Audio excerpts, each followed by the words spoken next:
Hello there! So, Doctor Who fans, what the hell is going on? What is the future for our show? I mean, growing up, when I was watching Doctor Who, especially the Peter Davison era, that was the main era I watched as a kid. It was a different playing field, wasn't it? I mean, you weren't really concerned about what was going to happen a few years down the line. You enjoyed what was going on, and you went from there. We didn't analyse things so much. I think now we ruin everything for ourselves in a way. We look so deeply into everything, and even the classic series now, when we rewatch them, we look slightly a bit deeper than we really should. But that's not really why I'm doing this video. Since 2005, when the show's come back, I mean, during the Russell T Davies era, we kind of knew where we were going. I think the majority of people enjoyed what they were seeing. Yeah, there's always going to be nitpickers, but we knew what we were doing. We went from the amazing launch with Christopher Eccleston to David Tennant, and the beautiful thing was he went from one brilliant actor to another, and it was such a seamless, just a painless transition from Eccleston to Tennant, wasn't it? And the whole thing was just brilliant, and I enjoyed Russell's whole universe. Now we have to ask the question, what's going on from here? Some people love the Stephen Moffat era, some people hate it. I would say it's 50-50. I mean, I think the Americans love it and more of us Brits don't like it. And it just seemed to me the preferential treatment is for the American audience now. But that's neither here nor there. I'm here today to ask and to try and give my opinion on what's next. We have no idea what's going to happen in season 8. I told you months ago that Matt Smith was going. Even before the paper started saying, I knew it. It was obvious. From the moment Amy and Rory were announced on leaving, I knew that that was it for Matt Smith. I knew River would go eventually, and I think Moffat even said at Comic-Con, even though he lies a lot, he says that kiss and all of that, that's the first time the Doctor's actually made the first move and kissed someone, and that was like a goodbye. I think we won't see her again. We might see her slightly, but I actually don't. I think that's the end of her. So it's no Amy and Rory. There's no River. Strax and Vastra and them two. I think we'll see them again. I think because I think that's probably the two characters that we all universally love, rather than with Amy and Rory, where it's definitely a split decision. I think not everyone loved Amy. I think that was a 50, not even a 50-50 split. I mean, she divided people. If you compare Amy to Clara, at least with Amy there was a purpose there. There was something going on with her. The character had some stuff going on inside her. With Clara, yeah, she's got this kind of great story going on, this mystery. Who is she and all of that? Obviously now we know, but it all seems rather forced, and there's not much of a personality there. There's not much going on inside her. At least with all the other companions, you can kind of see, something going on, even though the Amy character wasn't someone you'd bump into in the street. It wasn't really someone that I found relatable personally, where with Russell's companions, they were always kind of really, really relatable to me. But we are at crossroads now. We had the big success of the Russell T Davies era, seasons 1 to 4, with the specials. The End of Time finished on a great note, and it's really been, ever since then, it's really been unbalanced, and not to everyone's cup of tea. It's as simple as that. So, where do we go next? Well, whatever we say, it's not up to us. We have David Tennant coming back for the 50th anniversary. We don't know who else is coming back, but we know David's coming back. We know John Hurt's involved, and we know Matt Smith's involved. I've always said for a few weeks now, I believe Matt Smith will regenerate into the 12th Doctor on the 50th anniversary special, and not the Christmas special. I believe the Christmas special will be treated more like a season premiere rather than. So I think he will regenerate at the end of the 50th anniversary special. So that's what I think. Doesn't mean it's going to happen, but that's my theory. As I said yesterday, Stephen Moffat claims he hasn't cast a new Doctor yet, and that to me That just doesn't make any sense to me whatsoever, because you've got to think about it, people. Matt probably told him he wasn't going to be around for season 8 before they even started season 7, which was months and months ago. And any showrunner, anyone in charge of a project or in charge of a business, if they know they have to change something, they get moving on it as soon as they know they have to make the change. So there's no question about it. Whatever decision's been made has been made. I said yesterday maybe Stephen is playing around with words. Maybe he hasn't personally cast the new Doctor because he won't be involved, even though I think it was on Digital Spy, he said he signed up for season 8. I'm taking that with a pinch of salt because, as he said before, he's been lying for months. That's what he said at Comic-Con. So he said he's been lying his arse off for months. So you don't even know if he's lying or telling the truth anymore. So that's the problem. Everything he says has to be taken with a pinch of salt. But we definitely know David Tennant is back. As I said yesterday, I don't believe David would have returned without Russell T Davies' input.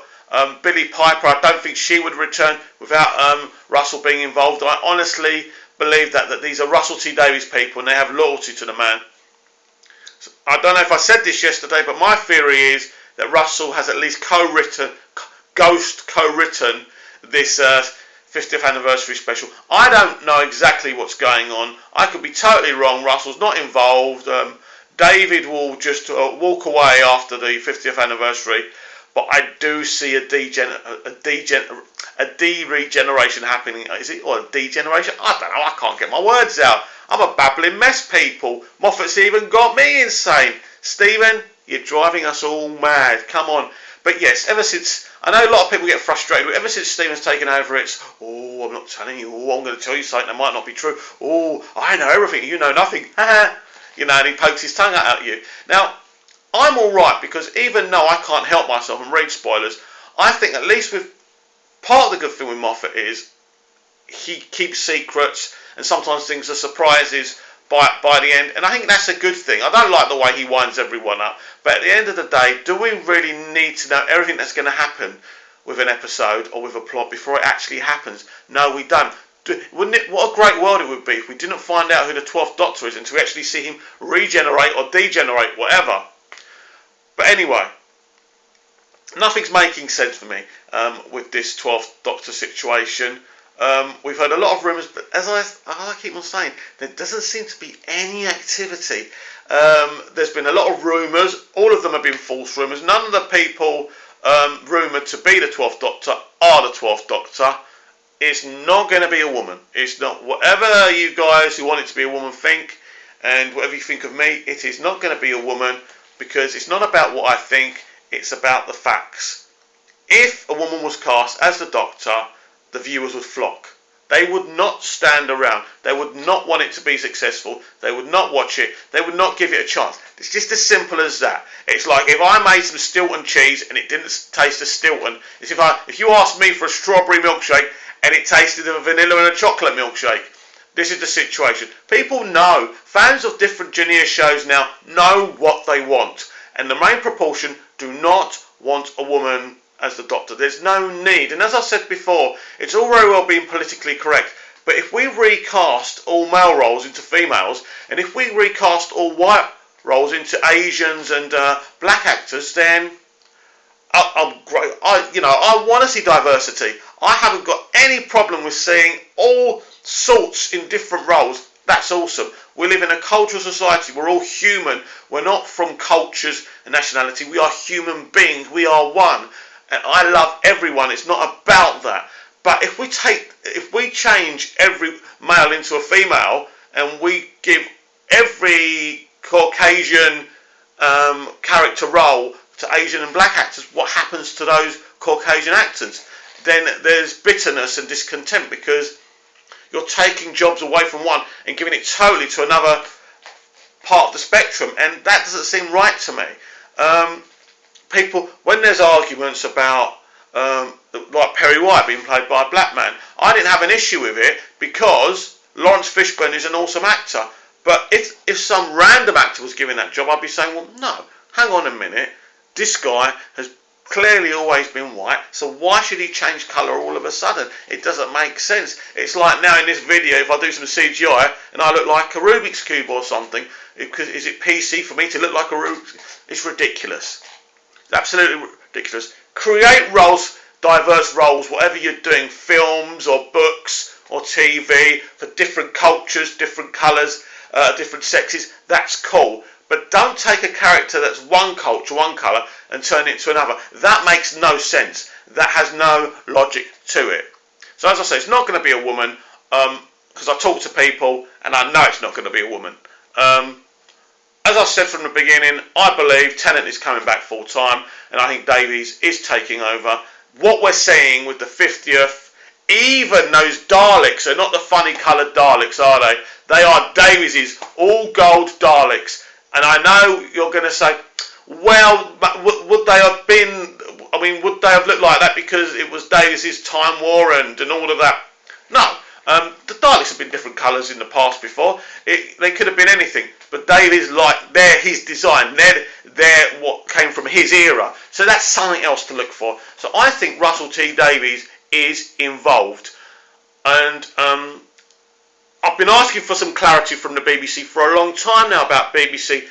Ever since before, when they were denying Matt Smith was leaving. No, Matt's not going anywhere. We can't tell you about what's happening at Christmas because we don't even know. You know, lies. Bullshit. There's no kind of good relationship between the showrunner or the BBC and the fans. I mean, the American fans seem to be giving a lot of loyalty and they're happy with how they're dealt with. But we are licence fee payers and we don't get treated with much respect. I love the show. I love the BBC as an organisation. Stephen Moffat is an awesome writer. I don't think we're going to find out who the new Doctor is until October, early November, because they're going to want to have the biggest effect nearer the time, nearer when the 50th anniversary special actually airs. We don't even know the title of the 50th anniversary special. They went to Comic-Con and they couldn't even give us that. I mean, surely we could have had a title or something. I don't get it. Why we get no information? Is it just to make the natives restless? Is it to make us more hungry for more? I don't get it. All I can say is we have to be patient. I'm not going to keep on ranting on here. I'm not going to keep on ranting on Facebook and Twitter. And don't forget to follow me on Facebook and Twitter. On Facebook, I'm Mick Meanus. On Twitter, I'm Geektastic555. So please follow me, add me. I don't mind. Let's keep on talking, because the geek world, guys, is being more and more awesome every day. And it's just an amazing decade we're living in now. The way things are made, the way we can talk about things through the social network. It's a great time. So let's not waste all this tech. You talk to me about all your geek worries, your geek concerns, what you love, what you don't like, and I will respond via Facebook and Twitter. Let's talk again. See ya.